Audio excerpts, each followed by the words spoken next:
Assalamualaikum warahmatullahi wabarakatuh. Waalaikumsalam. Bismillahirrahmanirrahim. Para pemirsa, kembali di program Menjadi Indonesia bersama saya Ivan Aulia Ahsan, pemimpin redaksi NU Online. Hari ini kita merayakan Hari Guru.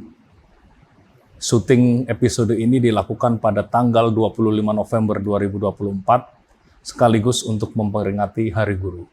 Dan hari ini pula saya berada di Gedung Guru Indonesia di Tanah Abang, Jakarta Pusat. Ya, saya senang sekali berada di sini karena bintang tamu kita hari ini adalah Ketua Umum Persatuan Guru Republik Indonesia, PGRI, Profesor Unifah Rosidi. Terima kasih Bu Uni.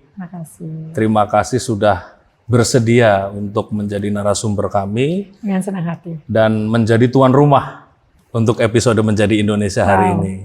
Ya. Kehormatan. Ini edisi spesial ya, edisi spesial dalam rangka Hari Guru. Ya, kenapa kami mengambil edisi spesial dengan tema guru? Karena bagi kami ya, salah satu golongan yang paling penting dalam membentuk keindonesiaan, ya, dalam membentuk gagasan tentang Indonesia adalah para guru. Dan itu terjadi sejak awal abad ke-20. Betul. Ya.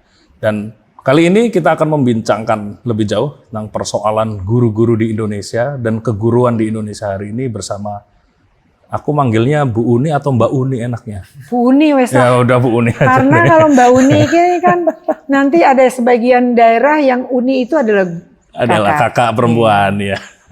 Bu Uni. Bu Uni ini adalah perempuan pertama yang menjadi Ketua Umum PGRI ya, dari tahun 1945 baru pada 2016 ya Bu ya. Iya. Pertama kali terpilih sebagai Ketua Umum PGRI 2016 dan perempuan pertama yang menjadi Ketua Umum PGRI. Ini ceritanya bagaimana Bu dulu? Ya. Ceritanya tuh berawal dari sebuah ketidaksengajaan. Oke. Ya. Jadi itu dulu saya tuh dibimbing oleh Profesor Dr. Muhammad Surya. Profesor Dr. Muhammad Surya itu Ketua Umum PGRI sebelum Pak Sulis. Terus dicarilah saya untuk menjadi salah satu di PGRI itu kan ada pengurus harian, ada the second layer. Itu ketua bidang. Lalu saya dibawa ke situ. Saya bertanya, apa tuh PGRI gitu. Tapi tugas saya selama 5 tahun itu adalah menyiapkan naskah-naskah pidato para penggede, ketua-ketua PGRI itu. Di situ terus kemudian saya belajar betapa kompleksnya masalah guru. Dan saya mulai jatuh hati. Terus bapak saya bilang, bapak saya ini Kiai NU, ya betul. Nah, ibu saya aktivis Muhammadiyah. Bapak saya itu bilang gitu, kamu hidup tuh apa yang penting adalah bermanfaat bagi orang lain. Lalu saya merasa bahwa inilah tempat saya mengabdi. Di situ saya betul-betul menekuni. Saya bukan karbitan, saya belajar dari awal. Saya dari mulai menyiapkan naskah-naskah pidato sampai saya melihat problematika real. Lalu pada masanya Pak Sulistyo, saya mulai diangkat menjadi Ketua PGRI yang membidangi persekolahan dan perguruan tinggi PGRI. Di situ saya semakin tahu bahwa betapa peliknya, betapa problematiknya masalah guru itu. Ya, kemudian betapa guru itu hanya indah dipidatokan. Guru itu penting ya. Tapi setelah itu mereka lupa. Gitu. Dari situ kemudian saya berjanji saya akan membela para guru. Dan satu lagi. Di mana ada PGRI, di situ ada guru. Betul. Sebagai orang yang mencintai keindonesiaan, ya, bahwa inklusifme adalah bagian yang sangat penting. Betul. Karena di dalam ADART PGRI itu ada yang disebut unitaristic, means that itu inklusif. Jadi saya bilang bahwa kalau pengen merajut keindonesiaan, kita mesti rengkuh semuanya. Dan kita tidak membeda-bedakan kelas sosial, agama, dan lain-lainnya. Betul. Di situ saya betul-betul berniat ingin membangkitkan PGRI dari the second, the third class menjadi ini loh bagian penting dari pembangunan keindonesiaan. Betul. Dan latar belakang Bu Uni adalah dosen. Iya, saya dosen, tapi saya juga dari kecil tuh sebagai guru, gitu, melihat dosen dan guru itu sama-sama pendidik. Saja ya. Iya. Kemudian saya punya persekolahan PGRI, saya dilibatkan di sekolah PGRI. Nah, di situ saya mengerti betul bahwa wow, betapa kompleksnya masalah guru ini. Apalagi guru-guru ya nggak beda jauh lah dengan guru-guru dari Ma'arif gitu kan. Betul. Guru-guru PGRI, orang-orang yang sangat ya tidak berdaya tapi mempunyai dedikasi dan kecintaan yang luar biasa kepada anak didiknya. Ibu dulu kuliah di IKI Bandung. Betul. S1 IKI Bandung. S1 bimbingan konseling. Terus saya belajar di Amerika, di Ohio State University. Terus saya ini tes, lulus tuh banyak lulus di perguruan tinggi luar negeri. Terus zaman waktu itu mungkin bapaknya anak-anak bilang, ya kalau jadi perempuan apa toh yang kamu perlukan kami sediakan, tapi janganlah sekolah ke luar negeri. Jadi pada waktu itu tuh mulai bibit-bibitnya, loh kenapa memangnya gitu kan? Di situ mulai kemudian, jadi saya ini terus bertanya, kalau saya nggak boleh sekolah di luar negeri, saya harus mencari sekolah yang terbaik. Waktu itu kami menganggap dan sampai saat ini ya bahwa Universitas Indonesia adalah yang terbaik. Pada waktu saya mendaftar, zaman itu ya, bukan zaman sekarang ya. Hei, kamu tuh S1, S2 pendidikan. Kok bisa ngambil S3? Kamu harus ikut matrikulasi. Yes, saya akan ikut matrikulasi dan saya ingin tunjukkan bahwa ini kampus terbaik di Indonesia ya, dalam perspektif saya, ya kan? Dan saya akan tunjukkan bahwa saya bisa mengikuti. Dan begitu matrikulasi saya, oh ya kamu langsung masa itu beda dengan masa sekarang, ya kan? Dan saya belajar banyak tentang policy kebijakan pendidikan Indonesia dengan belajar tentang bagaimana tata kelola pendidikan di situ. Saya semakin terbuka lebar bahwa saya memilih PGRI sebagai dunia pengabdian saya. Dan Ibu guru besarnya dalam bidang manajemen pendidikan. Pendidik dan tenaga kependidikan. Jadi memang core ilmunya guru sekali ya. Sangat ngurusin guru sekali. Dengan pidato pengukuhan tentang waktu itu tentang apa, Bu? Tentang pentingnya tata kelola. Ada masalah buat kami, ada yang kami sebut sebagai tata kelola pendidikan yang asimetris desentralisasi. Kami merasa bahwa setelah kami pelajari di dalam berbagai literatur, hanya Indonesia ya, rumit sekali dulu.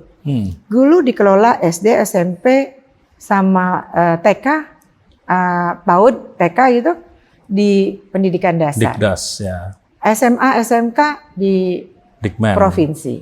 Pendidikan tinggi di pusat. Pendidikan agama sendiri. Kementerian Agama. Complicated ya.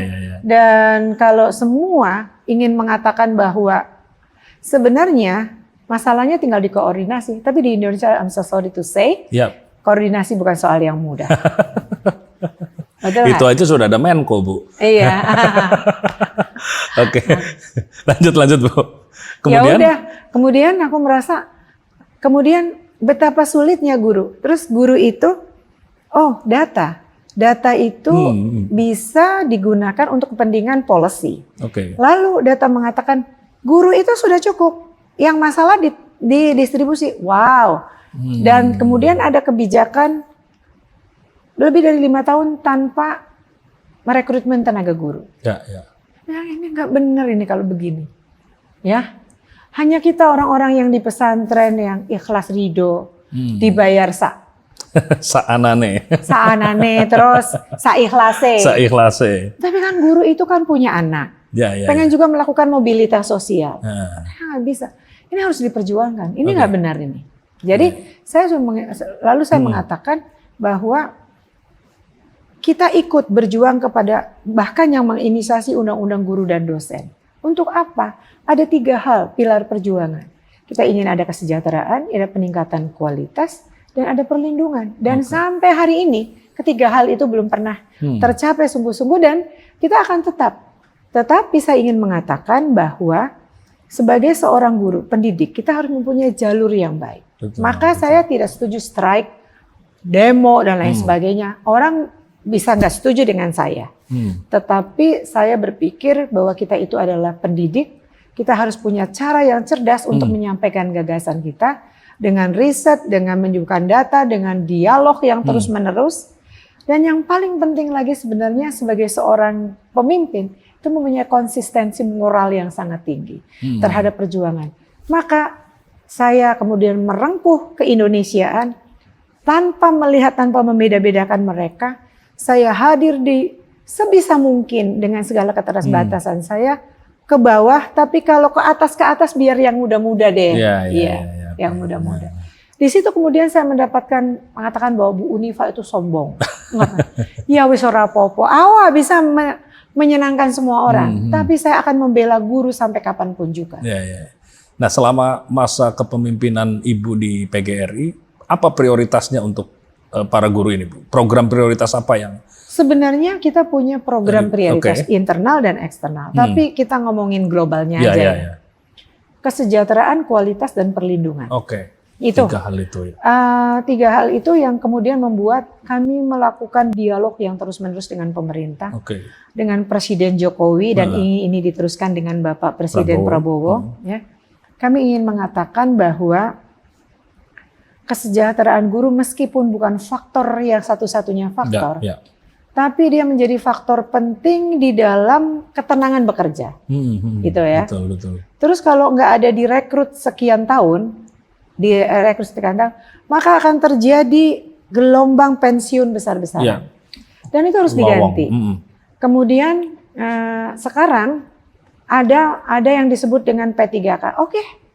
Karena bagi kami kepastian masa depan guru itu penting. Nah, sekarang Indonesia sebelum merdeka dibangun oleh swasta. Itu yang namanya NU, Muhammadiyah, PGRI, Taman Siswa, sekolah Kristen, sekolah Katolik, sekolah yang partikelir semuanya. Iya, partikelir semuanya. Itu yang membela Indonesia. Betul.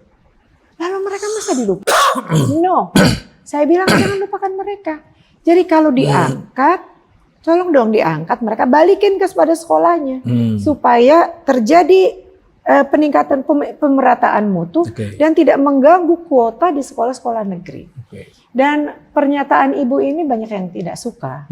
Tapi saya patuh, saya hormat, saya akan membantu mewujudkan pendidikan nasional. Saya tidak mengejar apa-apa, saya tidak bermain politik, tidak. Saya ingin Indonesia itu kuat maju dengan para gurunya yang dihormati, dilindungi. Yang dekat, yang mau belajar, yang terus-menerus melakukan inovasi. Itu yang bisa terus-menerus saya suarakan. Jadi Bapak nggak aneh kalau ngelihat sehari-hari saya cuma di sini. Ibu Uni nggak apa-apa, ini rumah saya dengan para guru. Itulah kebahagiaan saya yang paling utama. Semangat ya, ngomongnya semangat banget ya. Ini saya jadi ini minder ini karena saya terlihat kurang semangat. No. Maksud saya itu kan punya karakter kalau bicara agak meletup-letup. Oke. Karena ini karakter leadership sebenarnya. Thank you. Ada 3 hal tadi, kesejahteraan, kualitas, dan perlindungan. Nah, kita bicara 2 hal dulu, kesejahteraan dan kualitas. Kalau untuk saat ini, kalau Anda milih salah satu di antara 2 ini, mana yang harus Anda kejar? Antara kesejahteraan atau kualitas? No, bagi kami dua-duanya hal yang sangat penting. Mengapa? Karena kami mencintai Indonesia. Kalau kita ingin mewujudkan Indonesia yang maju, Indonesia emas, maka kualitas harus terus ditingkatkan. Kita sama-sama belajar, bahkan professional development, pengembangan keprofesian yang terus-menerus itu hak semua pekerja pendidikan. Dan kalau menurut riset sederhana kami, itu sangat kecil dananya untuk meningkatkan kualitas. Apa-apa terus kemudian gurunya nggak mau belajar, enak banget ya. Nyalain guru lagi. Gitu ya. Nyalain guru lagi. Kalau kami, ya bahwa kami banyak kekurangan, yes. Betul. Ya sebagai refleksi. Tapi misalnya, apa yang dilakukan PGRI? Kami mengembangkan Smart Learning and Character Center. Kami tahu kalau kami menghadirkan, kami nggak mampu, kami nggak punya uang. Tapi kami ingin membuat pelatihan-pelatihan sampai lingkar belajar, teacher learning circle. Itu sampai ada di depan, sampai di benar-benar guru di grassroots level. Karena hanya dengan cara itu ya supaya menetes terus inovasi baru. Nah, bahkan di dalam hari ulang tahun PGRI dengan segala kesederhanaan kami, kami membuat lomba inovasi pembelajaran untuk daerah 3T. Inovasi itu tidak harus selalu pembelajaran yang sangat technological minded. Tapi inovasi bisa jadi mengembangkan suatu konteks di daerah itu ya dengan seadanya. Dan itu kita harus hargai. Local wisdom ya. Iya, local wisdom. Mereka akan kami hadirkan di sini hari ulang tahunnya PGRI puncaknya. Kami nggak punya, kalau kami menerima dukungan dan alhamdulillah ada kelompok teknologi itu menyediakan 40 perangkat teknologi. Dan kami hadirkan. Kalau ada yang mau, halo, kalau ada yang mau membayarkan naik pesawat, kami dengan senang hati. Ya dong. Karena kami ingin menjadi bagian dari Indonesia yang terus menggelindingkan mutu. Nah, yang menarik ini, pertama PGRI sendiri ya, Bu. Ini kan semacam organisasi profesi ya, Persatuan Guru Republik Indonesia. Jadi saya mau cerita dulu, Bu. Saya ini lahir dan besar dari keluarga guru. Ya. Bapak saya guru SMP. Ya. Ibu saya guru MTS negeri. Ya. Kakek saya dari garis bapak itu juga guru. Ya. Nenek saya juga guru. 5 dari 7 anak kakek saya itu juga guru semua. Jadi saya dari kecil berada di lingkungan pendidik ya. Dan saya menjadi saya saat ini juga karena ada faktor karena orang tua dan kakek saya yang guru ya. Kakek saya dulu pernah menjadi salah satu pengurus PGRI di Kabupaten Brebes. Ya, menjadi aktivis PGRI. Seragamnya juga seperti ini, saya masih ingat kakek nenek saya masih pakai seragam begini kalau rapat-rapat PGRI di kecamatan dan di kabupaten ya. Nah, tapi saya melihat bahwa ada satu esprit de corps ya, di antara kalangan guru-guru yang ada, yang saya lihat dari kecil. Saya tidak menyadari itu esprit de corps, menyadari sesudah saya dewasa ya, sesudah saya besar. Tapi saya pikir ini salah satu profesi yang di Indonesia ya, selain militer, selain tentara, esprit de corps-nya sangat tinggi. Ini faktor apa, Bu? Menurut Anda sebagai Ketua Umum PGRI? Itu kita bangun sebagai apa yang kita sebut sebagai soliditas dan solidaritas. Ya. Kami solid dan kami solidar karena kami selalu menyatakan bahwa hanya dengan kita inilah kita memperjuangkan aspirasi para guru. Ya. The Corps itu adalah kami rasakan betul sebagai bentuk solidaritas dan solidaritas. Organisasi, bahkan ada satu riset yang menyatakan bahwa tadi betul, mereka tidak diberi uang dikit, tapi kuat sekali solidaritas dan solidaritasnya. Karena kami bangunkan itu dengan berbagai macam, bahwa ini adalah wadah perjuangan. Meskipun wadah untuk meningkatkan aspirasi. Kalau guru satu dicubit, guru yang lain. Oh ya, saya ingin menyampaikan terima kasih untuk Polri, termasuk Inspektorat Kemdikbud, untuk teman-teman di sana ya, para kuasa hukum, para jaksa dan semuanya. Ibu Supriyani sekarang bebas. Ya, alhamdulillah. Nah, itu PGRI mendampingi langsung ya. Kita misalnya begitu. Jadi kita itu di depan dalam pembelaan para guru. Guru mengerti ya. Meskipun kita itu sekarang segala macam cara dipecah-pecah gitu. Tapi kami solid. Jadi itu analisisnya benar sekali. Dan yang paling penting lagi pemimpinnya mau mendengar dan mau turun ke bawah. Saya sering sekali naik pesawat besar, naik pesawat kecil, naik kapal laut, naik lagi untuk menemui guru. Dan inclusiveness sebagai bagian kesetaraan kita, saya tidak berjarak dengan anak-anak kami di seluruh Indonesia. Jadi kita bersama dalam suka dan duka dan kita berjuang untuk yang 3 hal itu yang membuat kami solid dan solidar. Gitu. Selalu yang itu kita rasakan. Dan ada faktor ini juga nggak? Guru ini kan salah satu profesi modern tertua di Indonesia. Di dunia. Dan mungkin ini konteks Indonesia ya. Ini profesi modern karena sudah ada sejak awal abad 20 ketika pendidikan modern sudah, meskipun ada ustadz ya, ada kiai-kiai, tapi kita ngomong dalam konteks guru di sekolah modern ya, di sekolah-sekolah umum.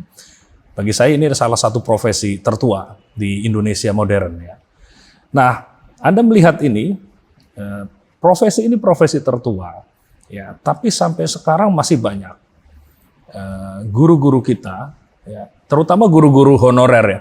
Sampai di kampung saya itu diplesetkan menjadi guru hororer, ya, karena betapa menakutkannya kehidupan mereka. Ya. Dengan gaji misalnya hanya 300.000 satu bulan, ya, 400.000 satu bulan, 500.000 satu bulan, dan mereka dipaksa untuk survive, paksa untuk bertahan hidup. Dan ojol itu 40% dari para guru. Iya, 40% dari para guru, betul. Itu OJK ya studinya. Nah, ini bagaimana keadaan seperti ini, Bu? Profesi tertua, tapi dalam hal that's why saya mengatakan guru itu indah dipidatokan. Iya kan? Oke. Ya. Jadi kami selalu mengatakan policy, public policy. Policy untuk guru itu adalah policy yang harus menyuarakan bahwa negara hadir. Ya. Karena itu kemudian kemarin itu kami langsung menyampaikan apresiasi ada 1 juta guru yang akan diangkat. Walaupun dengan segala macam dinamika di bawahnya. Ya. Dan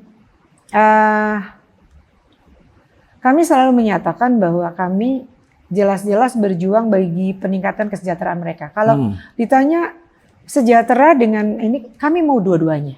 Ya. Tapi kesejahteraan itu satu hal yang sangat fundamental. Betul. Karena bagaimana dia mengajar dengan baik kalau misalnya mereka memikirkan orang tua, keluarganya istilahnya, aku pengen makan, makanya gampang yang paling terbaik itu ojol. Iya kan?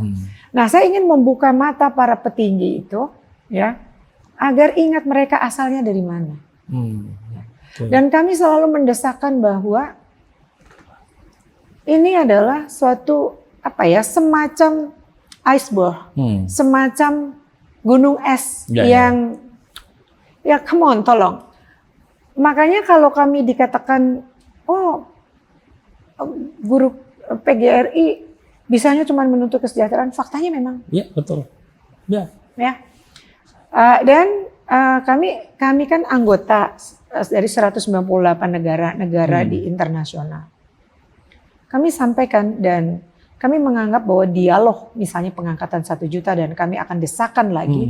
Kami punya roadmap bahwa sebenarnya 1 juta guru itu masih kurang untuk diangkat menjadi PNS. Dan P3K itu kami minta PNS murni juga supaya anak-anak muda yang pintar-pintar ini tertarik untuk menjadi guru. Betul. Kalau enggak, mereka masih mending jadi content creator. Iya kan? Iya, betul. Nah itu tuh yang verbatim maupun conceptually terus menerus tuh yang berani mengatakan PGRI. Iya. Maaf ya, tanpa saya menyombongkan diri, kayak sekarang Undang-Undang Perlindungan Guru, saya diserang Mas. Gara-gara menyampaikan Undang-Undang Perlindungan Guru. Belum apa-apa, kementerian maupun dirjen guru sudah mengatakan kami sudah cukup aturan itu. Yang penting adalah memaksimalkan aturan. Come on. Yang satunya Undang-Undang Perlindungan Anak. Yang satunya Undang-Undang Guru dan Dosen. Ada satu pasal. Diturunkan lagi Permendikbud. Kalau berhadap-hadapan ini diinjak sedemikian rupa. Kami menyiapkan undang-undang itu tidak bermaksud untuk apa-apa. Tapi ingin bahwa pendidikan, lembaga pendidikan, persekolahan, termasuk di pesantren di mana-mana, itu bebas dari kekerasan. Jadi kami ingin melindungi anak kami ingin melindungi guru, kami ingin melindungi warga sekolah. Belum apa-apa, coba maksimalkan itu. No. Dan kami berterima kasih bahwa misalnya ya, Mas Gibran ini, Wakil Presiden sudah menyatakan kami mendukung Undang-Undang Perlindungan Guru pada Pak Menteri Hukum. Jadi misalnya itu secara verbatim maupun konseptual, kami itu lantang. Gimana guru nggak merasa bahwa itu adalah bagian dari strategi perjuangan untuk membela mereka, gitu. Saya kasih contoh ya soal perlindungan profesi ya. Misalnya begini, di dalam undang-undang pers, ya, kami sebagai wartawan ya, misalnya ada satu orang yang dirugikan karena pemberitaan atas di media tertentu.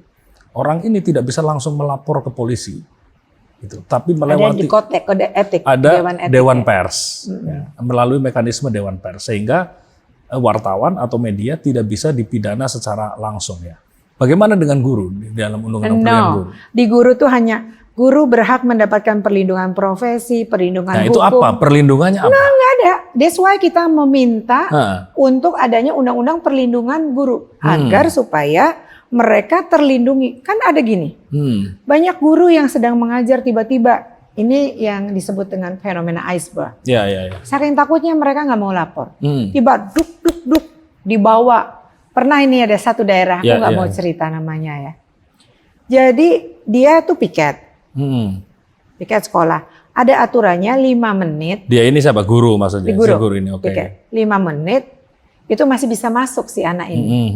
Lebih dari itu nggak bisa. Jadi si guru tuh menjalankan tugas itu. Padahal si anaknya ini terlambat kurang lebih setengah jam itu ditaruh di perpustakaan. Tahu? Oknum pejabat nih Ya. melompat kasih pukul guru-guru dibawa ke kantor polisi. Oke. Beberapa hari kemudian kan ada yang namanya tempat di sana itu ada sumur dijadikan pakai sanyo untuk bukan sanyo ya itu makan Pompa air itu kan merek air. ya. Aduh, maaf ya. Pompa air ya zaman dulu kan ngomongnya gitu kan. Sanyo betul. Untuk wudhu, ya kan?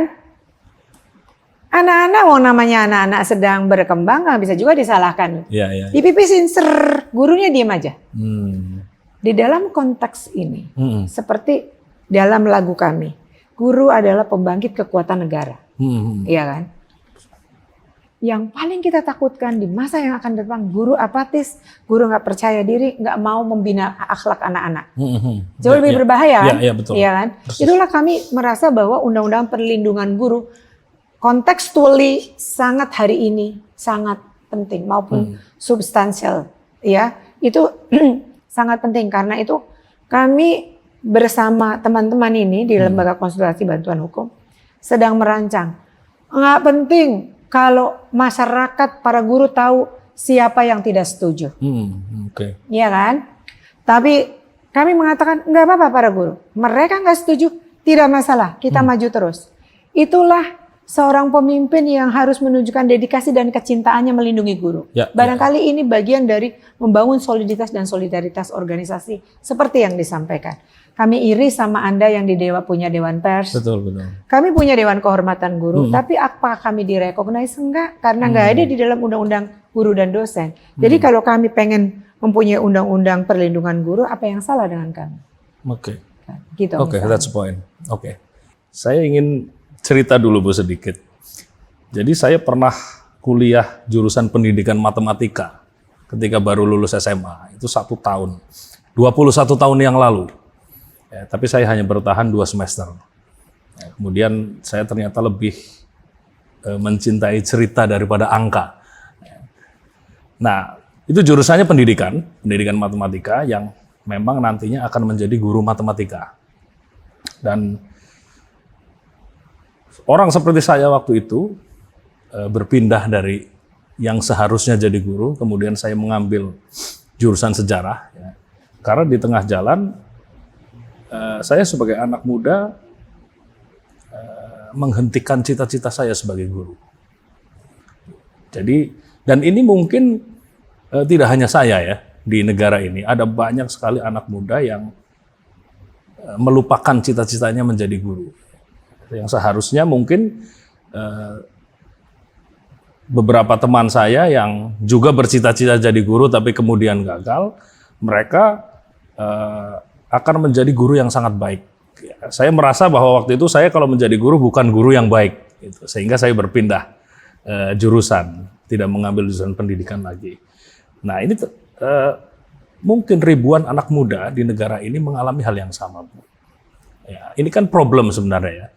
Bila kita misalnya berkaca dari beberapa negara yang pendidikannya sudah sudah sangat baik ya. Di Skandinavia misalnya ya, di negara-negara Nordik, di Jepang, di mana guru-guru berasal dari siswa-siswa yang dianggap terbaik di negara itu. Nah, di Indonesia masih jauh panggang dari api. Ada problem apa itu, Bu? Terima kasih, Mas. Sudah mewakili keresahan anak muda Indonesia. Salah satu halnya yang kalau Mas tanyakan kepada saya dalam perspektif saya ingin mengatakan bahwa masa depan guru tidak menjanjikan. Oke. Anak-anak muda itu, anak muda sekarang, itu kan harus jelas apa yang akan diraih sampai umur sekian pengen apa. Betul. Gitu. Dan itu nggak didapatkan dari guru. Oke. Itu sebabnya PGRI hadir untuk menyuarakan kalau guru tidak bisa datang dari anak-anak yang hebat, ya sangat menyedihkan di masa yang akan datang. Betul. Karena itu ketika kita bertanya, apa sih yang paling utama? Ya kejelasan masa depan. Nggak ada kejelasan masa depan.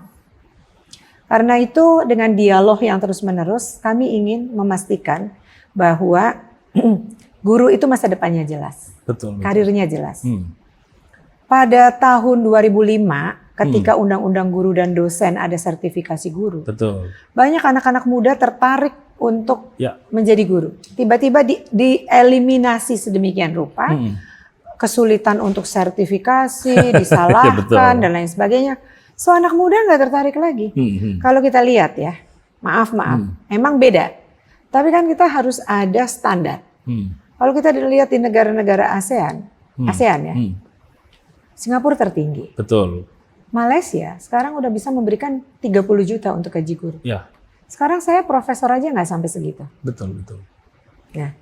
Sekarang kalau untuk menarik anak-anak muda, pertama harus jelas, anak-anak muda pinter itu, anak-anak muda yang bergairah itu, mempunyai pikiran-pikiran yang berbeda dengan yang ordinary. Betul nggak? Oke, ya. Jadi kalau ini saya nggak ke sini, gimana dong masa depan saya? Bagaimana saya bisa mendorong anak-anak saya? Bagaimana saya ke depan? Dan ternyata itu nggak didapatkan dari guru. Dari guru, betul. Jadi itu sebabnya saya ingin mengatakan bahwa perjuangan kesejahteraan itu termasuk di dalamnya kepastian akan masa depan guru. Itu karir dan lain-lain. Karir dan lain-lainnya. Sekarang boleh dilihat. Untuk kenaikan pangkat 0,0 sekian aja itu sulitnya bukan main. Dan kata anak-anak muda, I'm sorry to say, selamat tinggal mimpiku menjadi guru. Ya, itu sebabnya PGRI hadir untuk, come on, kita ajak anak-anak muda untuk bergairah. Berbagi. Jadi mereka mengatakan, passion saya pengen mendidik, tapi tidak harus jadi guru kan. Jadi di sela-sela waktunya ada yang guru mendidik, mengajar. Tapi kan yang kita inginkan bahwa itu terjadi secara sistematis dan berkelanjutan. Betul. Dan itu nggak mungkin dilakukan oleh kalian yang punya profesi-profesi yang lain. Itu hanya bisa dilakukan oleh guru. Karena itu kami terus bersuara agar guru hadir. Dihargai, dihormati, dimuliakan untuk masa depan Indonesia yang lebih baik. Betul. Dan menariknya begini, ketika sertifikasi itu sedang jor-joran ya, tahun 2005 sampai 2015 lah ya, sekitar tahun itu, banyak sekali teman-teman yang sekolah saya, yang seumuran dengan saya, itu menjadi guru. Ya, mungkin 50% ya, dari teman sekolah, dari teman SMP saya sekarang menjadi guru. Ya. Karena waktu itu dengan adanya sertifikasi menjanjikan kesejahteraan. Karena 1 bulan bisa mendapat 2 kali lipat dari PNS yang lain ya, dari ASN yang lain. Tapi tiba-tiba ada kebijakan yang berganti, ya, tidak ada pengangkatan guru, ada moratorium, ya, terus ada dipersulit sertifikasi dan lain sebagainya. Artinya prioritas keuangan negara mungkin tidak lagi untuk kesejahteraan guru. Ya. PGRI memperjuangkan apa di dalam konteks itu? Saya ingat betul, Undang-Undang Guru dan Dosen lahir dari rahimnya itu dari sini. Oke. Ya. Kemudian 20% anggaran sampai kami dihormati di dunia. Betul. Pemerintah pusat dan daerah. Itu juga di sini. Wajib. Kami menang 3 kali. Ya. Tapi tiba-tiba untuk menutupi dan lain sebagainya saya tidak mengerti. 20% anggaran itu jauh lari kemana-mana. Kami mendengar bahkan di dana desa segala. Iya, betul. Jadi kami lalu melakukan riset sederhana. Ya, kami bertanya less than 4% untuk kepentingan peningkatan kualitas guru. Berarti itu adalah alarm. Nah, kami ingin mengatakan bahwa ayolah, kalau kita tidak serius, maka maaf kata saya sampaikan bahwa bonus demografi itu cuma mimpi. Cuma mimpi. Dan anggaran itu menjadi sesuatu yang penting karena dengan anggaran yang jelas, dengan kontrol yang jelas juga, bukan sekedar anggaran yang jelas, tapi kontrol yang jelas penggunaannya, ini penting banget untuk membangun SDM. Sekarang enggak. Jadi bagaimana kita akan mengatakan apa ya, tapi 20% anggaran itu adalah perjuangan kami. Itu artinya bahwa kami percaya bahwa dengan anggaran pendidikan minimum 20% di luar gaji guru adalah bagian penting untuk peningkatan kualitas secara berkelanjutan untuk masa depan negara dan bangsa. Dan itu tidak terjadi. Jadi ya mohon maaf kalau kemudian terjadi seperti ini. Dan mohon maaf nih, ada banyak pejabat yang mengatakan tiba-tiba gampangin guru, ngecilin, gurunya tidak pernah mau belajar. Wong dibayar 300.000 kok jaluk selamat. Jadi I'm sorry to say, kami percaya bahwa kebijakan pendidikan itu dianalisis dengan tepat, ya.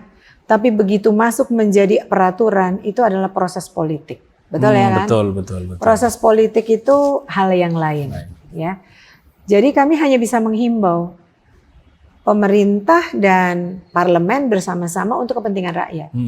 Tanpa itu saluran resmi. Tanpa itu kita nggak bisa berbuat apa-apa. Kita ini di luar. Ya. Organisasi profesi. Organisasi profesi pun sekarang dengan segala macam cara kita dipotong, nggak boleh begini, nggak boleh begitu, katanya. Kami menyatakan protes terhadap Dirjen Guru dan Tenaga Pendidikan.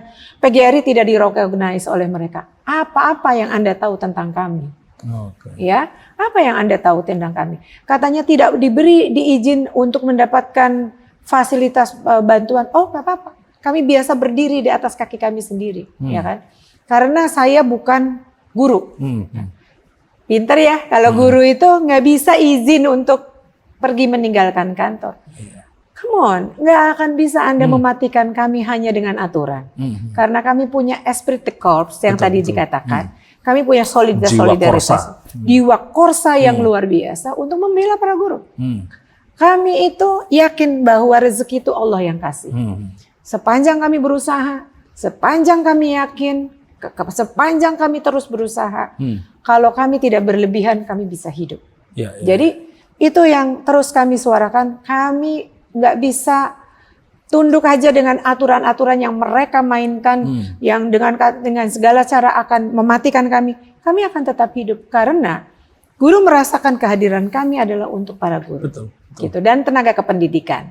Ya, guru itu termasuk juga pendidik ya. Pendidik itu termasuk dosen juga ya. Jadi kalau undang-undang guru dan dosen dan perlindungan guru ini menyasar juga ke dosen kepada siswa dong. Gitu. Iya, bahkan kadang-kadang ya di beberapa sekolah ya, untuk menyiasati kesenjangan kesejahteraan antara guru-guru senior yang sudah PNS dan sertifikasi dengan guru-guru honorer yang gajinya cuma 300.000 itu. Ini ada hal yang membuat saya tersentuh, Bu. Jadi dibagi. Iya. Jadi kalau sertifikasi cair itu dibagi. Itu ada beberapa persen yang diambil ya, dikumpulin bareng-bareng semua guru sertifikasi dan dibagi ke teman-teman mereka yang masih honorer. Saya itu menangis. Saya tahu persis mereka itu. Iya. Dan saya sebagai eksekutif komite dari sebuah education internasional 198 negara, saya nggak bisa berkata-kata. Karena ini amat sangat memprihatinkan. Ini akan sangat menyedihkan. Dan saya percaya dengan pemerintahan baru, Pak Prabowo dan Pak Gibran Rakabuming Raka, saya akan suarakan. Tolong bantu para guru ini. Ya, ya. Tolong bantu. Karena kami tidak mencari kaya, tidak. Tapi kami mencari ketetapan, kepastian untuk anak-anak kami, untuk mendidik mereka. Bahkan guru-guru itu nggak bisa menyekolahkan anaknya di sekolah kan. Ada cerita zonasi, ada cerita merdeka, kurikulum merdeka. apa. Yowis kurikulum tuh kurikulum nasional aja tuh gaya-gaya ngomongnya merdeka tapi nggak merdeka gitu kan. Iya kan? Oke. Jadi kan kami itu adalah tempat keluh kesahnya para guru. Ya. Dan saya siap menerima keluh kesah itu karena saya punya keyakinan di cara inilah hidup saya berarti. Di cara saya membela guru ini, hidup saya berarti. Saya nggak punya apa-apa, nggak apa-apa mas. Tetapi kalau guru kami tinggalkan, itu sangat menyedihkan. Perlu keberanian, moral, intelektual. Keberanian saya diancam itu udah sering. Ya. Tetapi membela guru adalah jalan ninjaku. Ya. Mantap. Nah, di tengah situasi internal guru sendiri yang ruwet tadi ya, juga mereka masih dibebani oleh kebijakan-kebijakan yang sering berubah dari pemerintah. Ya. Kurikulum yang hampir 5 tahun sekali berganti, ganti menteri, ganti kurikulum ya. Kemarin misalnya guru-guru pada bingung tentang zonasi. Ya tidak hanya guru, termasuk terutama orang tua, siswa ya. Ada zonasi, ada yang tadi Ibu katakan guru sekolah ini tidak bisa menyekolahkan anaknya di sekolah itu karena ada terbentur sistem zonasi dan lain-lain. Menurut Ibu, apakah pemerintah perlu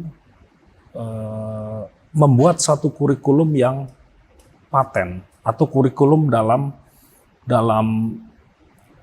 kategori jangka panjang? Ya. Karena kalau sekarang menteri ganti kebijakan, ya yang kasihan kan guru-guru dan para siswa anak-anaknya. Ya. Tentu saja. Nah, apa saran dari PGRI untuk menyiasati ini, Bu? Sebenarnya di semua negara itu juga melakukan perubahan terhadap kurikulum. Betul, ya. Kan? Karena dinamis kan, dinamis. Ilmu pengetahuan dinamis, betul. Tetapi mereka betul ada basicnya, ya. Kalau ini setiap pejabat siapapun harus menekan egonya untuk menjadi ini kurikulum di era saya. Gitu. Jadi memang harus ada kurikulum nasional. Karena itu misalnya kurikulum merdeka. Itu kan ketika kurikulum 2013 belum selesai, belum diapa-apain. Kurtilas itu. Kenapa sih nggak kita bilang kurikulum nasional pada setiap episode ganti menteri, ya kita perbaiki yang perlu kita perbaiki. Betul. Tapi namanya kurikulum nasional. Itu. Sekarang saya mendengar lagi ada kurikulum deep learning. Jadi buat saya, deep learning kok kurikulum yo? Bagi kami nih ya, apapun yang penting tuh guru dan gurunya, kesiapan gurunya, ya. Kemudian kenapa sih tidak ada, misalnya dulu tuh ada guru inti, terus ganti lagi guru penggerak, ganti lagi apalagi gitu. Yang paling penting adalah bahwa pemerintah punya standar, inilah yang harus, lalu di mana itu perubahan harus dilakukan. Dan tidak memberatkan guru. Ya. Dan berikan kesempatan kepada guru itu untuk berkembang semuanya. Kalau kemarin guru penggerak, Mas, masa guru-guru yang umur 51 ke atas nggak bisa berkembang? Come on. Iya kan? Berikan kesetaraan kepada semua. Baru kemudian ada semacam rekrutmen, ada semacam tes, ada semacam apa yang bisa membedakan guru si A, si B, si C, ya kan? Dan itu adalah kemewahan dari para guru, haknya bukan kemewahan, haknya dari para guru. Jadi dan itu tidak pernah dilakukan. Jadi kalau menurut saya mengenai kurikulum sekali lagi benar kita punya fondasinya, dasarnya. Lalu di mana kita melakukan perubahan? Hilangkan rasa egoisme bahwa saya harus menandatangani ini kurikulum era saya. Nggak ada. Era kita adalah era bertumbuh dan berkelanjutan. Bertumbuh. Oh, ini misalnya ngomongin tentang student center.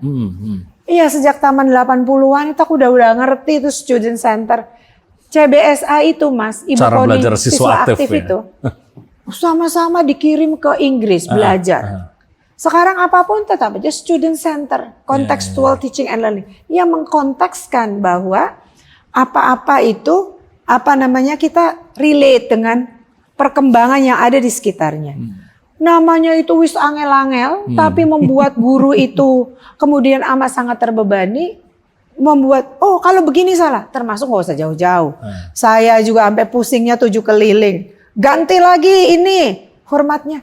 Sebenarnya ketika kita proses belajar mengajar tuh yang penting bagaimana kita guru, bagaimana itu siswa, bagaimana itu dialog itu terjadi, bagaimana kita mengajarkan hal-hal yang paling penting itu, setelah itu mendorong anak-anak untuk berkembang.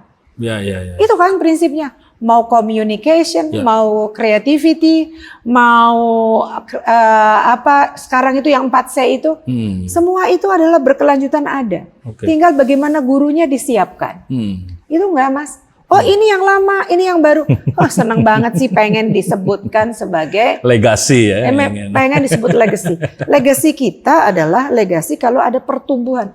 Kualitas pendidikan naik itu legacy. Iya kan? Dalam keadaan seperti itu ya, kemudian beberapa pakar pendidikan di Indonesia, termasuk juga para pengambil kebijakan di Kemendikbud, dahulu Kemendikbud, punya satu acuan yaitu negara-negara Nordik. Negara-negara Skandinavia yang ya Ibu sangat tahu lah soal itu ya, di Finland, di Swedia ya, dan di beberapa negara-negara yang dianggap secara dalam hal pendidikan mereka sangat maju. Dan sering diacu oleh kementerian. Ya, dan sering diacu oleh kementerian. Tidak hanya kementerian, termasuk juga oleh beberapa pakar pendidikan ya. Tapi kan di Indonesia menurut saya ada problem yang tidak ada di negara Nordik. Ya. Pertama soal geografi. Yang kedua soal disparity, kesenjangan murid di Jakarta, dengan murid yang tidak usah jauh-jauh lah di Lebak, Banten, di Kabupaten Bogor yang di Kabupaten Bogor yang sebelah sana, yang di sebelah sana itu kan kesenjangannya juga sangat terasa. Pak, jadi idealitas itu atau ideal dalam pendidikan itu menurut Anda bagaimana? Kita itu seperti diingatkan Pak JK, nggak usah lah nyari maksudnya PGRI ini didukung 15 tahun oleh negara-negara Nordik. Dalam pelatihan.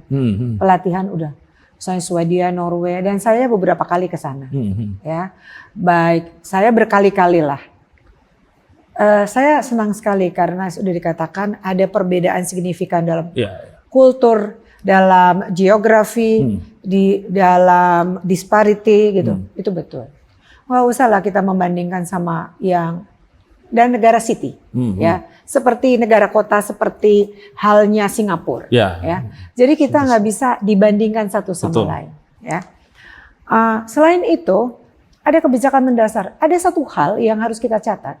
Mereka itu kalau punya kebijakan tuh konsisten. Misalnya, mau merekrut anak-anak terbaik, ya anak-anak terbaik lah yang direkrut dan konsisten, diberikan gaji yang baik. Lah kalau kita karena scale-nya yang besar, ya dengan disparity yang luas, ya kalau kita sekarang di undang-undangnya ada desentralisasi, tapi orang nggak pernah dilibatkan anunya kabupaten kota sama provinsinya, gimana kita mau mendorong mereka gitu untuk bisa berpartisipasi? Belum apa-apa katanya desentralisasi, tapi kepala sekolah yang menentukan pusat. Jadi kalau kita mau melakukan perubahan, ya kita itu pertama harus tahu konteksnya. Kemudian yang kedua, ya konsisten dijalankan, ya konsisten dijalankan. Bukan hanya begini konsepnya, conceptually sound tapi nggak bisa dilaksanakan. Itu nggak bisa. Jadi kita itu terlalu menganggap Indonesia seperti Jakarta sentris. Duduk di bangku lalu disamakan semuanya. Nggak bisa, Mas. Saya pernah ke MAPI. Itu 1 hari 1 malam mereka baru bisa mencapai ibu kotanya, kabupaten kota. Bagaimana kalau kita berbicara dengan Jakarta yang ada yang sudah sangat develop, ada yang sangat rendah, iya kan? Beda-beda. Dan PGRI menyala ketika mengatakan kalau belum 60% tidak dikasih BOS. Kami itu organisasi di pinggiran, serve anak-anak yang nggak punya uang. Masa nggak boleh mereka dikasih BOS untuk sekolah? Sama, Jadi kita nggak bisa membandingkan dengan Nordic countries dengan Indonesia, nggak beda. Jadi sudah lupakan, konsisten terhadap pijakan yang dilaksanakan. Kemudian di samping konsisten diawasi pelaksanaannya. Diawasi pelaksanaannya nih Mas, ya kan? Untuk terjadi ya bias-biasnya tuh jadi jangan terlalu. Terus kemudian kalau kita sudah konsisten diawasi pelaksanaannya, dicatat perkembangannya. Sehingga jangan nanti ganti lagi start from the beginning. Mulai lagi dari awal. Padahal mereka sudah mencapai sekian, enggak dong. Kita harus mau berkelanjutan untuk mengajak, oh kamu udah sampai situ ya, yuk kita mulai lagi ditarik di mana. Itu nggak pernah terjadi. Dan semuanya dilihat settingnya dari Jakarta. Iya. Sangat Jakarta sentris ya. Jangan Jakarta sentris. Oh saya beda banget. Malaysia sekarang 30 juta sudah. Brunei di atasnya, paling tinggi Singapura. Ke bawah Thailand. Filipina more or less itu sama. Situasi politiknya Indonesia dengan Filipina, perkembangan pertumbuhan ekonominya, masalahnya kurang lebih sama. Gitu. Tapi kemudian gurunya beda, apalagi mereka the second language itu bahasa Inggris. Jadi misalnya dulu ada pertukaran nih Indonesia Korea. Kemudian mereka pikir ya udah orang-orang Korea itu orang Korea, Jepang itu bahasanya sampai cinta banget. Nggak bisa bahasa Inggris. Lalu mereka mengajak guru-guru dari Filipina, kalau dari sana mahal dari Filipina aja biar mereka ngajari bahasa Inggris. Jadi bahasa Inggris mereka udah mulai bertumbuh bahwa itu sebagai bahasa internasional dengan tetap mempertahankan bahasa lokal. Kalau kita misalnya, aku ini ya nggak kalah kalau soal berdebat, tapi kalau sudah ngomong bahasa Inggris ngak-ngok ya, karena kita itu kan nggak dibiasakan untuk berbahasa Inggris ya kan. Itulah hal-hal yang seharusnya dipikirkan di dalam konteks untuk membangun negeri ini. Jangan silau. Jangan silau kepada mereka-mereka yang sudah sangat beda banget. Saya udah berkali-kali ke sana. Tapi ya Bu, kan kesenjangan tadi ya, itu dicoba diatasi dengan digitalisasi. Misalnya oleh Nadiem waktu itu ya, dengan digitalisasi guru, dengan macam internet based dan lain-lain lah, dan lain sebagainya. Tapi ini kan juga tidak berjalan secara maksimal ya. Sekali lagi ya karena ada faktor kesenjangan. Ada daerah yang nggak ada sinyal internet misalnya. Ada daerah yang ada keluarga yang bahkan laptop pun tidak punya. Misalnya. Satu buat semua nih ya, satu device untuk rame-rame. Untuk rame-rame, satu HP yang dimiliki bapaknya digunakan oleh 5 anaknya untuk sekolah misalnya. Dan itunya ojol, bapaknya ojol. Bapaknya ojol. Ya. Yang menerima order dari HP. Dari HP. Kan betapa repotnya juga sebenarnya digitalisasi pun belum bisa secara maksimal mengatasi kesenjangan tadi, Bu. Iya. Saya pada waktu itu PGRI waktu itu mengatakan, come on, kalau kita ingat ya pernah ada zaman itu UT. Universitas Terbuka. Iya, mau melakukan apa tuh namanya? Belajar jarak jauh. Belajar jarak jauh. Mereka belum ada internet waktu itu. Tapi kan ada yang kita colok tuh apa sih? Flash disk. Ya. Atau apa tuh namanya? Melalui modul-modul. Waktu itu mengatakan, kita punya yang namanya satelit. Satelit untuk menghubungkan. Kita punya. Tetapi BTS itu nggak sampai sekolah. Saya tahu dengar-dengar katanya ada corruption atau apa itu. Saya nggak ngerti. Iya, pasti ada. Padahal itu penting banget untuk mencapai apa yang disebut dengan, misalnya, kami tuh menyatakan langsung sesuatu yang real. Ya udahlah, kalau kita belum sampai ada digitalisasi sampai ke sekolah, siapkan modulnya, siapkan ke itu, supaya anak-anak itu tidak harus naik ke atas genteng untuk mendapatkan sinyal. Sinyal, betul. Iya kan? Satu. Kedua, digitalisasi itu kemudian tidak dibarengi dengan apa ya, yang slimless itu. Administrasi guru menjadi sangat harus sangat rigid. rigid, harus ke PMM lah, harus Ya. ini, harus itu, nggak ada waktu. Ya, Padahal ketika anak-anak ada keterbukaan demokratisasi ilmu pengetahuan melalui digitalisasi dan lain sebagainya, pada saat yang sama guru itu hadir untuk membimbing. Boleh nggak konten yang itu dan nggak boleh konten yang ono, iya kan? Ya, disitulah misalnya guru itu hadir, Fungsi guidingnya ya. fungsi guidingnya, fungsi educatornya, itu nggak ada kan? Karena guru harus sibuk ngisi tagihan ini, tagihan itu. Beneran guru-guru terus anak-anak kita naik ke atas puncak itu untuk mendapatkan sinyal. Oke. Jadi it is Indonesia. Jadi kan harusnya ya maaf ya, kita kan orang luar tuh kan biasanya menyarankan ya, menyarankan agar cobalah infrastruktur itu, infrastruktur belajar itu dibenahi. Infrastruktur belajar itu termasuk bagaimana menghadirkan satelit itu bisa sampai ke ruang kelas agar bisa dinikmati oleh para guru. Betul. Gitu. Dan yang saya belum merasakan adanya, sehingga disparity itu makin kesini makin terasa lebar. Betul. Tapi kan gini Bu, di beberapa titik ya, di beberapa daerah mungkin program itu berhasil, digitalisasi berhasil ya. Ada beberapa sekolah yang menjadi model ya, bagaimana digitalisasi itu berjalan. Tapi juga ada daerah-daerah yang lain yang sangat lambat. Kebetulan saya membaca laporan terakhir dari programnya Pak Nadiem ya soal digitalisasi pendidikan ini, dan banyak kritik juga dari teman-teman saya pakar pendidikan.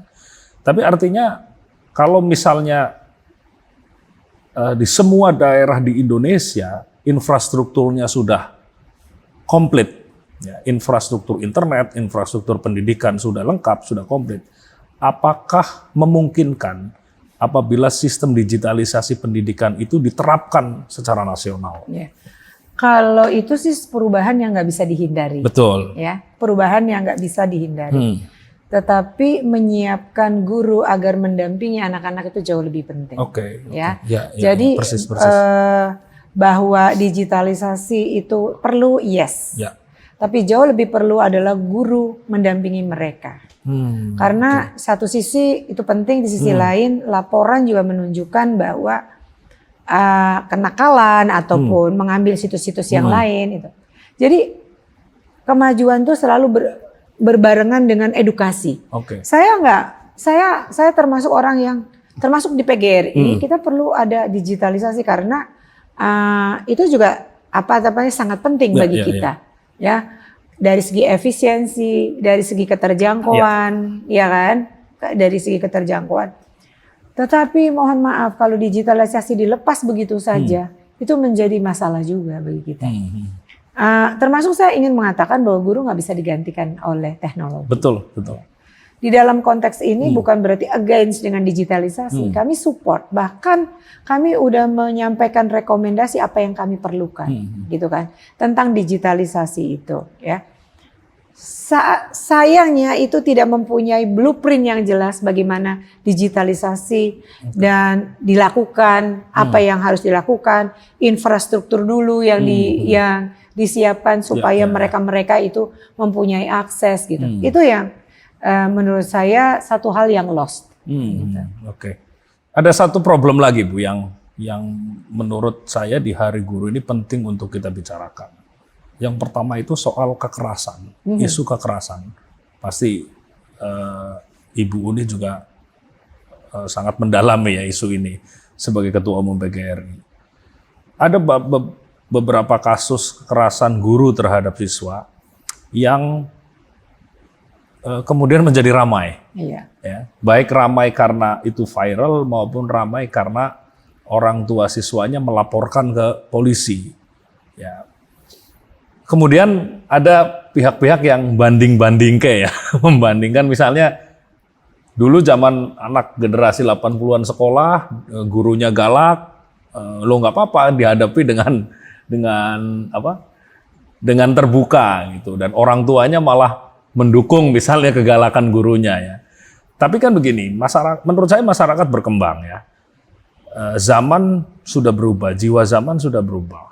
Awareness masyarakat terhadap kekerasan, ya, dan perhatian orang-orang tua zaman sekarang terhadap kekerasan terhadap anak itu sudah semakin naik, dan pemahamannya mungkin sudah berubah dibanding generasi-generasi terdahulu.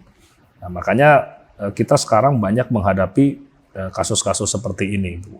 Nah, dalam hal ini PGRI bagaimana, Bu, menyikapi kasus kekerasan ini? Baik, PGRI bersikap bahwa di lingkungan pendidikan nggak boleh ada kekerasan, baik kepada anak maupun kepada guru. Itu prinsip penting, ya. Nggak usah ngomong corporal punishment, artinya yang fisik, tetapi kekerasan mental, verbatim, itu kekerasan itu nggak boleh ada, baik kepada guru maupun kepada siswa, baik kepada siswa maupun kepada guru. Nah, Indonesia sebagai negara hukum itu selalu mengacu kepada persoalan-persoalan hukum. Jadi kami ingin bahwa kekerasan ini harus dihentikan. Ibaratnya ibaratnya pihak kepolisian dengan masyarakat, walaupun dia disiapkan senjata tapi nggak boleh nembak kan, gitu kan? Betul. Misalnya seperti itu untuk melindungi warga negara. Jadi kalau ada apa-apa yang tetap disalahkan yang ini, ya. Jadi ada ketidakseimbangan. Kalau laporan sepihak anak-anak lagi langsung viral, tetapi kami ingin bahwa kami juga ingin melindungi dunia pendidikan, nggak semata-mata melindungi guru. Betul, ya. Betul. Ya, ya. Karena itu kami berpikir kami juga mendapat laporan, itu meningkat dari waktu ke waktu kekerasan kepada guru, dan ini nggak bisa dibiarkan. Betul. Dan terakhir itu Ibu Supriyani, ya, yang hari ini menjadi kado istimewa hari ulang tahun PGRI ke-79 dan Hari Guru Nasional. Selamat ya Bu Supriyani. Selamat, Bu Supriyani. Ya, kita datang ya nanti di HUT PGRI puncaknya ya Bu. Itu kami merasa bahwa harus ada suasana yang nyaman di sekolah. Kalau kami mengajukan undang-undang perlindungan guru.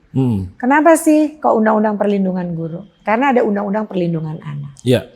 Tapi undang-undang perlindungan guru ini dimaksudkan agar melindungi anak, melindungi guru, melindungi warga sekolah untuk terhindar dari semua jenis kekerasan.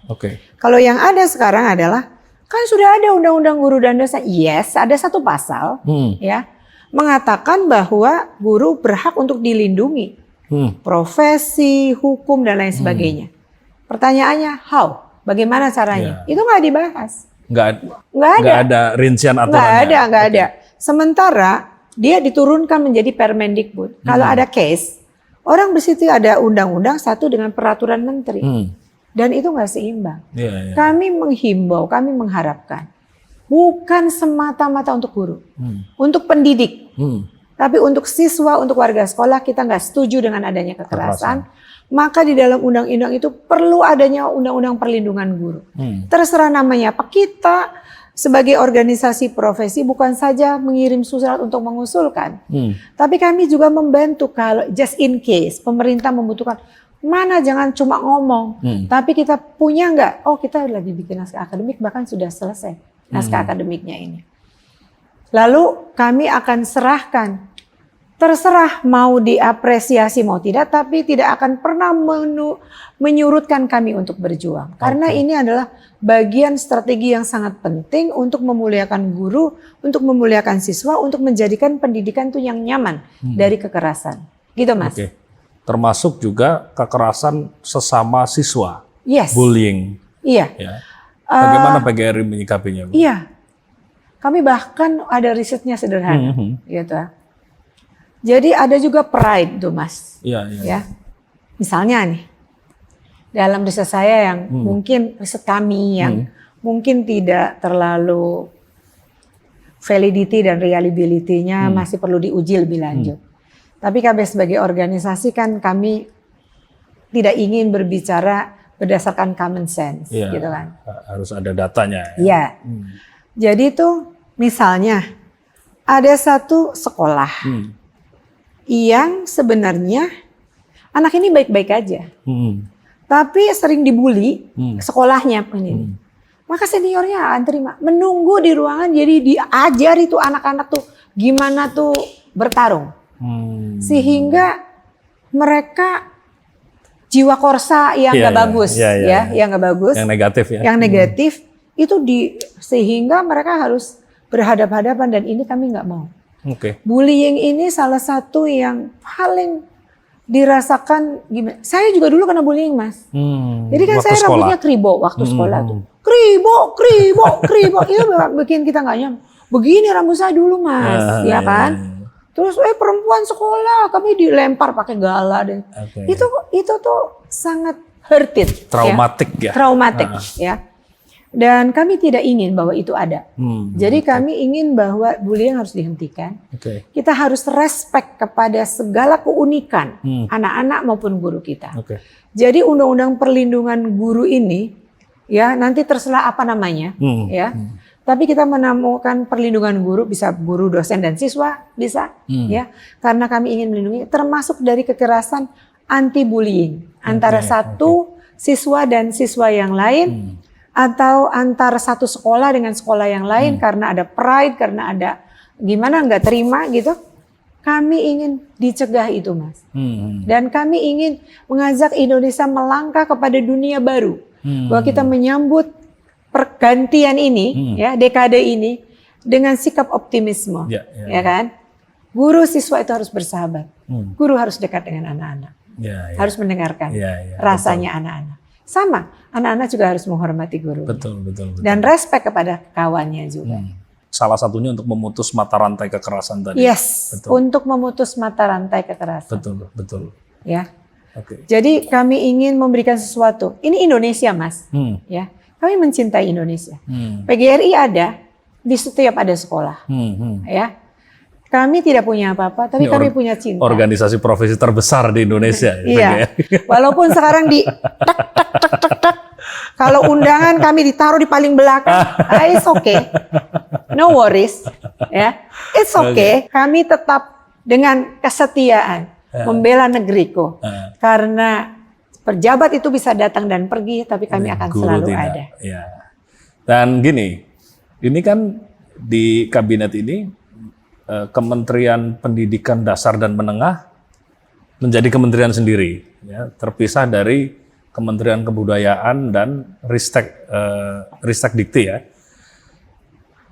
Artinya kan ada satu kementerian yang secara dedicated ya, mengurus pendidikan dasar dan menengah dari TK, dari playgroup sampai SMA. Ya. Dengan adanya satu kementerian yang dedicated ini, bagaimana pandangan PGRI? Apakah optimis bahwa Dikdasmen kita akan semakin maju ke depan? Iya, ini belum 100 hari. Kami memberikan dukungan. Yang pasti. Kami memberikan dukungan, insya Allah pemerintah nggak salah memilih orang. Ya. Tapi let's say, ya kita lihat waktunya, ya. Apakah memang harapannya didedikasikan untuk Indonesia maju itu sesuai apa tidak? Kalau tidak, PGRI nggak akan menggeruduk gitu nggak. Tapi PGRI punya sikap dan pandangan. Ya, pandangan. Karena kami hadir untuk Indonesia. Guru-guru ini kan menurut saya ya Bu, adalah satu golongan yang sangat menentukan dalam membentuk keindonesiaan kita hari ini.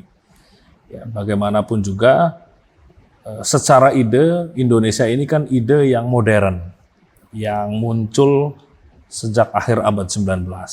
Kemudian di awal abad ke-20 para aktivis pergerakan nasional yang kemudian menjadi founding father kita ya mulai bergelut ya, mulai berdialektika dan ya, lewat perjuangan anti kolonialisme dan sebagainya. Nah, mereka ini terdidik ya, dalam pendidikan modern, dididik oleh para guru. Ya, mereka zaman itu disebut sebagai bangsawan pikiran. Betul. Ya, mereka jebolan-jebolan sekolah-sekolah modern ya, yang kemudian turut menjadi pendiri bangsa ini dan mereka dididik oleh para guru. Baik guru yang berkebangsaan Belanda maupun guru-guru Bumi Putra. Ya. Dan saya pikir lahirnya Indonesia modern itu ada andil besar para guru di dalamnya. Menurut Anda bagaimana, Bu? Yes, saya ingin mengatakan itu benar adanya. Jadi jauh sebelum Indonesia merdeka, Betul. di warung-warung kopi belum ada kata Indonesia. Ya, ya. Guru itu lahir dan menyatakan ingin mendorong ke sebagai bangsa yang merdeka, terlepas dari penjajahan. Banyak guru-guru yang kemudian berpikiran kita perlu satu wadah untuk menyuarakan, sebab suara-suara individu itu menjadi tidak penting. Betul, betul. Gitu. Di tahun 1912 itu mereka mencoba sudah melakukan pertemuan-pertemuan, bahkan di dalam perang-perang itu banyak para guru yang menyampaikan berita-berita kepada masyarakat bahwa pentingnya kita itu belajar, pentingnya pesan-pesan kemerdekaan dan lain sebagainya. Ya. Jadi mereka ingin menunjukkan pride-nya sebagai bangsa. Dan pada tahun 1930-an itu cikal bakalnya PGRI itu sudah berani menyatakan Indonesia, sesuatu yang sangat ditakutkan. Subversif, dianggap subversif oleh pemerintah kolonial sangat pada saat subversif. itu. Ya. Karena nama Indonesia itu nggak pernah dimunculkan, yang memunculkan itu para guru. Sebagai guru disebut sebagai kekuatan pikir untuk memajukan Indonesia, untuk keindonesiaan, membentuk Indonesia. Dan itu bersambung dengan para pemuda, pemuda yang dididik oleh para guru dan ingin menjadikan bahwa Indonesia ada sebagai sebuah negara, walaupun masih mereka meraba-raba gitu kan, sambil meraih-raih. Seiring berjalannya waktu, para pemikir, para ahli bersama-sama dengan para guru, dan para guru itu banyak sekali yang kemudian meninggal di medan perang, tewas di medan perang. Itu sebabnya PGRI disebut sebagai organisasi perjuangan. Itu sebuah pergulatan bagaimana para guru itu ingin menunjukkan jati dirinya sebagai kekuatan pikir, dan itu tidak selesai. Dan itu mereka bersatu menyatakan diri untuk memperjuangkan bangsa ini. Jadi kalau zaman dulu itu sekolah Ongkoloro itu aja sudah menjadikan sesuatu yang luar biasa, apalagi lebih besarnya.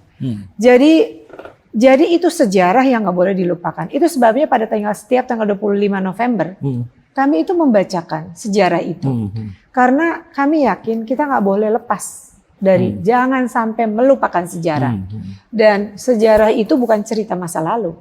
Sejarah itu juga masa depan bagi kami. Sehingga bagi kami itu sangat penting untuk mengatakan bahwa hai Indonesia, Anda nggak boleh melupakan bahwa guru membangun keindonesiaan, merapikan satu sama lain, merajut satu sama lain. Nggak ada lagi guru sekolah dasar, guru agama ini, guru status sosial ini, nggak. Bersatu padu. Itulah PGRI yang dengan segala kekurangannya ya berusaha ingin memajukan negara ini dan membela nasib kami. Jadi sebagai kekuatan pikir, saya terima kasih. Lulusan apa sih dirimu itu? Ngajaknya jauh banget soalnya. Kalau udah menjadi orang tua itu ya kan boleh bertanya. Boleh ini adek ya. Anak ini malah Bu. Anak. Ini anak saya seumur anak aku ya. Ya, gak apa-apa ya Mas ya? Gak apa-apa. Saya dulu jurusan sejarah Bu. Oh pantesan. Kyo, aku ya senang banget sama sejarah. Buat kami sejarah gak soal bicara tentang masa lalu. Tapi sejarah itu bicara tentang masa depan. Gak boleh kita itu melupakan yang lalu untuk sebagai momentum untuk ke depan. Ya. Dan bapaknya Soekarno kan guru. Bapaknya Soekarno guru. Terus ada orang-orang tua beberapa tokoh pergerakan juga berasal dari latar belakang guru. Betul. Nah, saya ingin bilang bahwa pada saat itu guru adalah intelektual di kampung. Ya. Kalau saya baca sejarah di awal abad 20 ya di zaman pergerakan. Di warung-warung kopi mereka bercerita. Di warung kopi ya, di sekolah mereka menjadi sosok yang well respected ya, yang sangat dihormati. Selain ada para kiai, tentu saja para kiai dan ustadz di pesantren-pesantren ya. Betul. Ada kemudian muncul golongan baru, ustadz baru ya, kiai-kiai baru dalam bentuk guru yang juga sangat dihormati. Dia menjadi intelektual di desanya masing-masing. Nah ini menurut bagi saya arti penting guru itu ada di situ, Bu. Jadi mereka Dan di jangan awal itu, dicabut dong dari akarnya.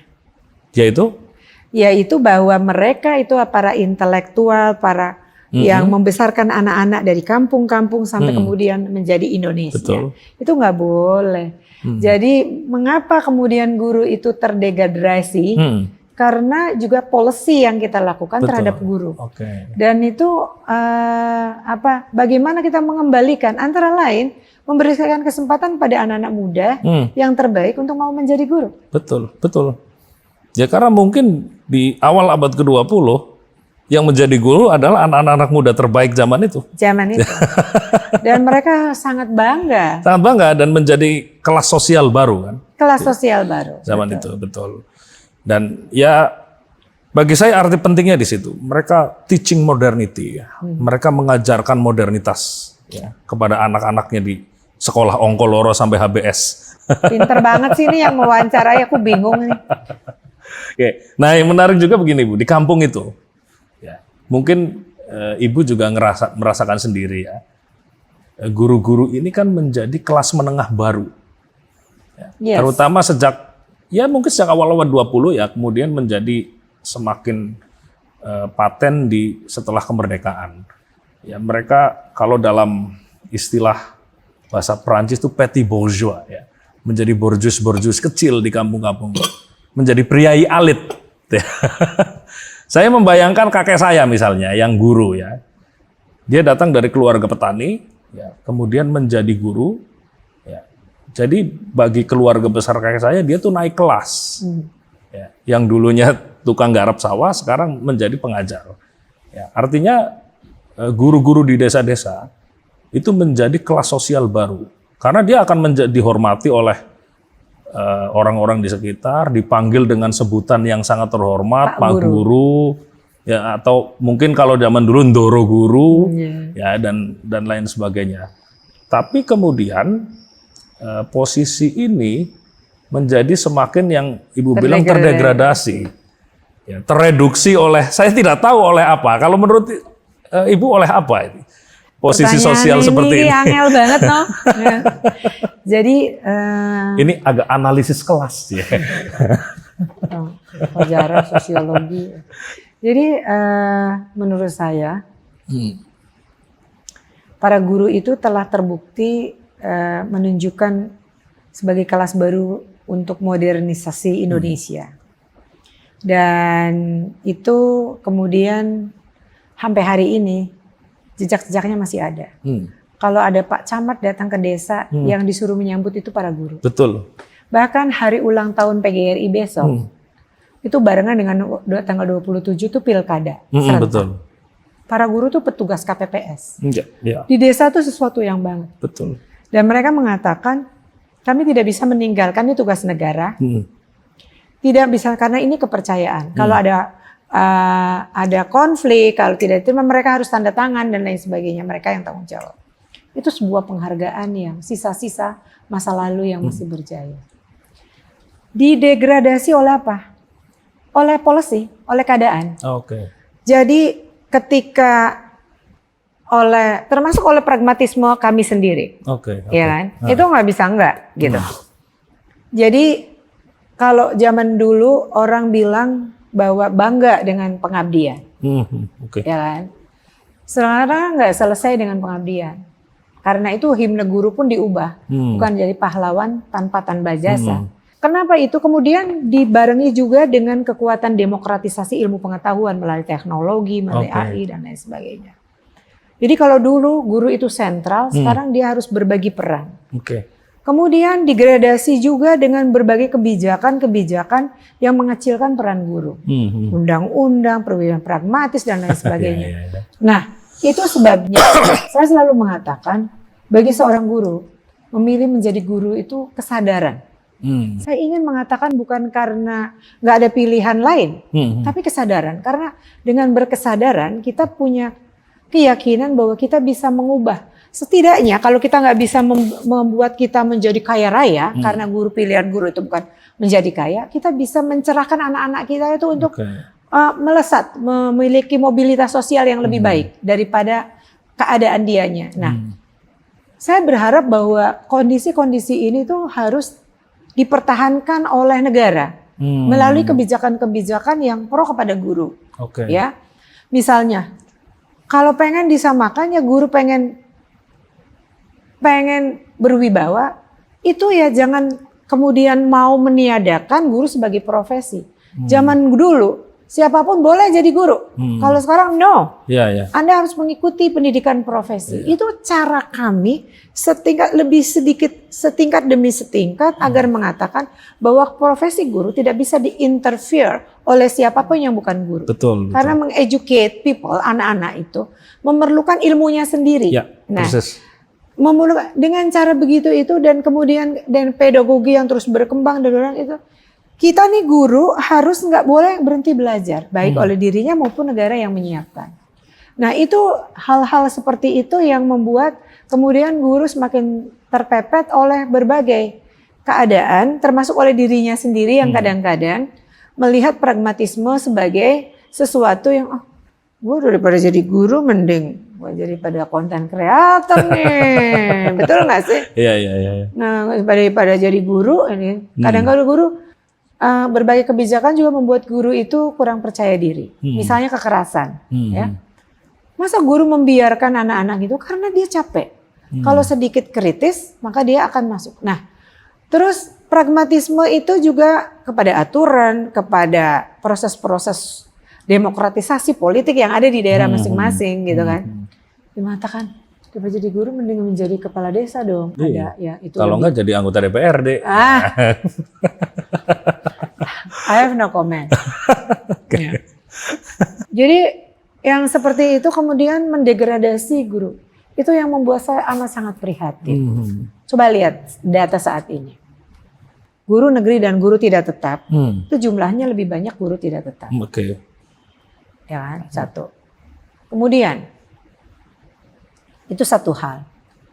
Kemudian hal-hal lainnya, data-data yang lainnya yang begitu berserakan. Ya. Menunjukkan betapa guru yang sertifikasi dan guru yang tidak sertifikasi. Less than 50% guru yang sudah sertifikasi. Ya. Dengan such very long time dari tahun 2005 sampai sekarang 2020 sampai kemudian mereka mengatakan Anda nggak bisa karena ini udah waktunya, maka Anda harus pendidikan profesi guru. Padahal ini buat guru yang existing nih, guru yang itu. Jadi policy itu kalau sudah habis waktunya yang dihajar para gurunya, ketika belum dipenuhi, nggak dipenuhi. Jadi sertifikasi guru itu bukan sesuatu yang menarik lagi. Benar nggak anak muda kalian? Nggak ada yang menarik lagi. Apa yang menarik? Enggak. Mendapatkannya susah. Betul nggak kan? Kurang dari 50% dengan waktu yang sudah sekian lama. Kemudian juga dipersulit pencairannya dan lain sebagainya. Jadi kami itu the frontiers, tapi kami yang paling depan, tapi kami yang paling riskan. Seperti prajurit di pertempuran, tapi yang garda paling depan. Garda paling depan. Kalau mati pertama kali. Tapi kemudian, salah sih kamu nggak pernah belajar. Nah, itu kemudian disalah-salahin. Salah-salahin. Padahal kalau melihat dari sejarah, ya guru-guru adalah salah satu yang kita bicarakan tadi, salah satu unsur yang membentuk Indonesia hari ini, Bu. Termasuk PGRI. Tapi di PGRI sendiri, Bu ya, ini ngomong agak politis ya. Bagaimana PGRI menahan diri dari tarikan-tarikan politis? Kan pasti ada, Bu. Ya. Menjelang pilkada, misalnya PGRI tingkat kabupaten, PGRI tingkat provinsi, pasti ada semacam penggalangan massa lah, atau ada pendekatan politik tertentu dari kandidat yang sedang mencalonkan diri. Nah, bagaimana Anda menahan situasi seperti ini, Bu? Sebenarnya pertanyaan ini bagusnya dibalikin kepada Anda sih. Nakal kan? Nakal kan? Saya itu nakal. Gini, learning by example. Oke. Contohnya saya.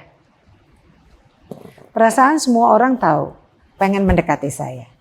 Tapi saya ya seperti inilah. Oke. Ya. Saya udah meniatkan diri saya menjadi seorang profesor yang melindungi gurunya. Betul. Walaupun ditembak kiri kanan, saya tetap jalan. Dan seperti Anda tahu, keteguhan itu komitmen itu seringkali disebutkan sebagai kesombongan dan lain sebagainya. Ini soropopo, ya. Tapi kami juga ingin anak-anak itu berkembang. Kalau misalnya, emang nggak boleh. Kalau misalnya guru yang potensial menjadi kepala daerah, emang nggak boleh? Boleh dong. Boleh. Pengen menjadi politisi, boleh nggak? Boleh. Tapi tidak boleh mengintervensi kami-kami ini. Oh, gitu. Batasnya begitu. Batasnya, kami harus jelas. Yang bisa dilihat itu lah ya Bu Uni lah. Ya, begini aja nih dari dulu ya, begini ya. Tetapi kalau ada kader yang memang pantas dan eligible dilihat, tapi kan nggak bisa dilihat. Kalau kami di mana sih? Kami punya uang nggak punya? Iya kan? Nggak mau lebih jauh ngomongnya soalnya. Apa kita nggak punya ya? Tapi kami punya komitmen untuk memajukan negeri. Learning by example. Itu penting bagi saya seorang pemimpin ya. Yang dilihat siapa? Ya pemimpin di atasnya Pemimpin di atasnya ya begini ini. Yang satu tarik ke sana, tarik ke sini. Tapi tetap aja berdiri tegap di tengah, melindungi semua, memberi kesempatan kepada anak-anak kami untuk maju, ya nggak apa-apa Ibu Ketumnya seperti ini aja. Iya, tapi menjadi guru itu kan tidak menghilangkan hak politik warga negara. Absolutely. Ya kan? Nah, dan jangan lupa juga banyak aktivis partai ya. Kita ngomong tahun 50-an nih misalnya. Banyak aktivis partai. Para anggota konstituante tahun 55, para anggota DPR tahun 55, yang profesi asalnya adalah guru. Anda kalau melihat arsip daftar anggota konstituante, ada profesi asalnya adalah guru, ada guru SR, ada guru HBS, macam-macam lah, ada guru SMP dan lain-lain. Artinya menjadi guru tidak menjadi halangan bagi seorang untuk sama, betul. Kami pertama kali partisipasi politik. Kami selalu mendorong, jangan sampai kami tidak masuk ke dalam berpartisipasi secara politik. Betul. Dan kami menginginkan politik yang damai. Itu khas kami. Ya, itu bukti kami bahwa kami tetap berdiri tegap independen. Gitu. Satu. Kedua, kalau mau jadi anggota dewan, kami dorong. Kenapa? Kami nitipkan agar kami didengar, agar kami diperjuangkan, agar status kami, muruah kami itu naik. Itu yang kami titipkan. Selebihnya enggak tuh. Jadi kami rasanya tak jarang Ibu Ketua Umumnya mendorong-dorong gitu. Tapi kami juga prihatin misalnya kalau ada yang membutuhkan suara kami, tapi kami nggak direwes. Gitu. Kan ini ada kepentingan strategis, ada kepentingan yang sifatnya taktis ya. Kami kalau yang sudah maju ke dunia politik di ADART kami, oke, kalau kamu misalnya menjadi anggota DPR harus keluar dari organisasi. Tapi titip pesan. Titip pesan aspirasi kami tolong perjuangkan. Gitu Mas. Jadi itu yang terus dilakukan, dan misalnya kalau kami itu kan lain dengan Anda gitu yang jauh lebih besar dengan segala macamnya. Kalau kami misalnya ada yang DPD, kami serukan tolong kalau DPD kan dalam ADART kami bahwa dia representasi dari daerah gitu, bukan partai politik. Itu bisa tetap menjadi anggota PGRI, even jadi pengurus ya. Tetapi kalau di misalnya partai politik, boleh kami nitip aspirasi kami, tapi secara keanggotaan dia harus mundur. Itu contoh kami. Kami ingin mendorong demokratisasi, memberikan ruang kepada semuanya gitu kan untuk bertumbuh gitu. Tetapi di sisi lain organisasi ini harus dijaga dan harus ada orang yang menjaganya.